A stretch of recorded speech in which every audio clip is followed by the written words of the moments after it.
क्या आपके बच्चे का कद उम्र के लिहाज से बढ़ नहीं रहा? सोसाइटी के ताने, स्कूल का मजाक और खुद पे भरोसा टूटा हुआ महसूस होता है। हम शुरू करते हैं कद छोटा रह जाने की असल कहानी से।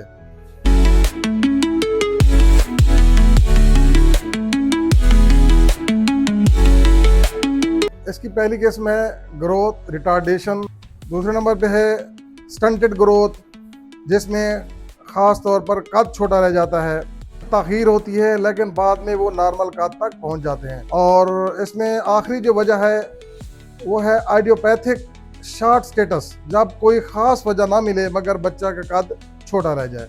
तो दोस्तों, अब हम वजूहात की तरफ आएंगे। इसकी जो वजूहात हैं वो सबसे पहली जो है जेनेटिक काजेज़, जीनियाती अवामिल, ख़ानदान में सबके कद अगर छोटे हैं, अगर इस तरह के इश्यूज़ आ रहे हैं तो ये वजह हो सकती है।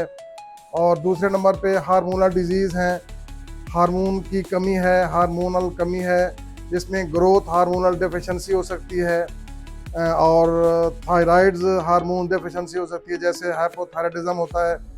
इसके बाद तीसरे नंबर पे है मेल न्यूट्रिशन, यानी ग़िज़ाई कमी, उसमें मुनासिब ग़िज़ा का ना मिलना, विटामिन्स और मिनरल्स की कमी होती है। चौथे नंबर पे क्रॉनिक डिजीज़ का होना, जैसे आंतों की बीमारियां, सीलिक डिजीज़ हो गई, गुर्दे की बीमारियां, दिल की बीमारियां। और आखिरी जो वजह है वो है इमोशनल निगलेक्ट, नफसियाती दबाव। ये भी बहुत बड़ी वजह होती है बच्चों के नशोनुमा में रुकावट। तो दोस्तों, अब आते हैं इसकी मैनेजमेंट की तरफ कि हम इस मसाइल को कैसे रोक सकते हैं और इसको कैसे मैनेज कर सकते हैं। तो सबसे पहले जो हम ग़िज़ा की तरफ तवज्जो देंगे, अच्छी ग़िज़ा, मुतवाज़िन ग़िज़ा और खेल कूद, वर्जिश, एक्सरसाइज, इस पे तवज्जो देंगे।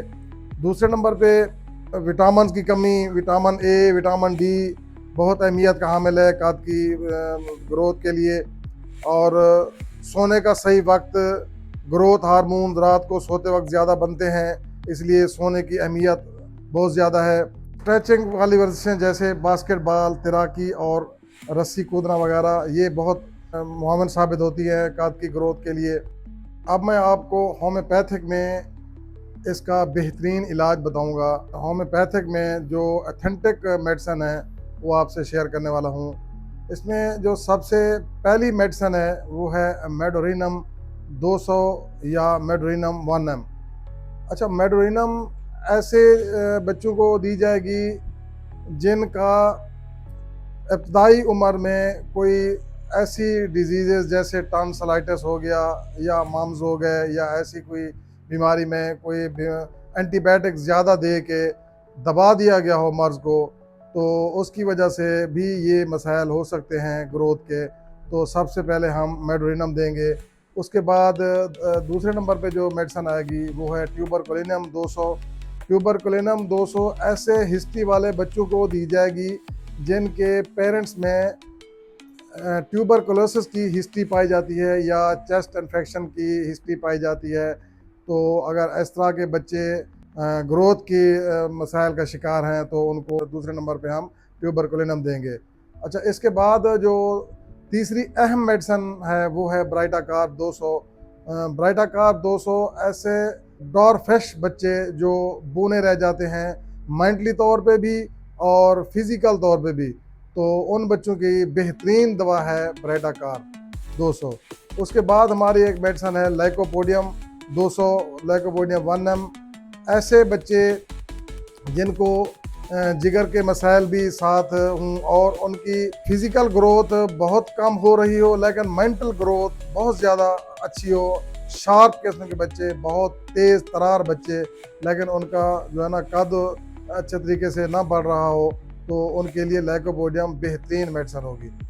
उसके साथ हमारी एक और मेडिसिन है कैलकेरिया फास 6X। वो हम हर बच्चे को देंगे, बिला अलामत देंगे, वो ग्रोथ के लिए बहुत अच्छी मेडिसिन है।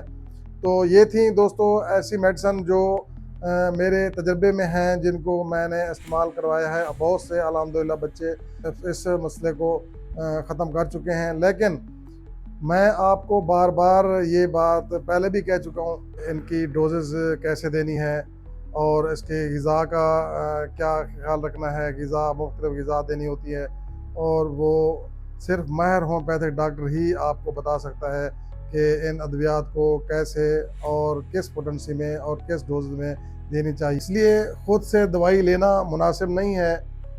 इसके लिए आप अपना ये मसला किसी करीबी माहिर होम्योपैथिक डॉक्टर से डिस्कस करें, उसको अपने अलामात बताएं, अपनी बीमारी के बारे में मुकम्मल आगाही दें और वो आपको बेहतरीन होम्योपैथिक मेडिसिन तजवीज़ करके देगा। अगर आपके पास कोई ऐसा माहिर होम्योपैथिक डॉक्टर नहीं है तो आप हमसे भी रब्ता कर सकते हैं। व्हाट्सएप नंबर हमारा आपकी स्क्रीन पे आ रहा होगा। हमारी वेबसाइट पे जाके ऑनलाइन अपॉइंटमेंट बुक कर सकते हैं। उम्मीद है आपको हमारी ये वीडियो पसंद आई होगी। अगर हमारी वीडियो आपको पसंद आई हो तो हमारी वीडियो को लाइक करें, चैनल को सब्सक्राइब करें और अपने दोस्तों और रिश्तेदारों से ज़्यादा शेयर करें। अगर आपको इस बीमारी के मुतालिक या किसी और बीमारी के मुतालिक जानना है तो आप कमेंट सेक्शन में अपनी राय का इज़हार लाजमी करें। मिलते हैं अगली वीडियो में, तब तक के लिए अल्लाह हाफ़िज़।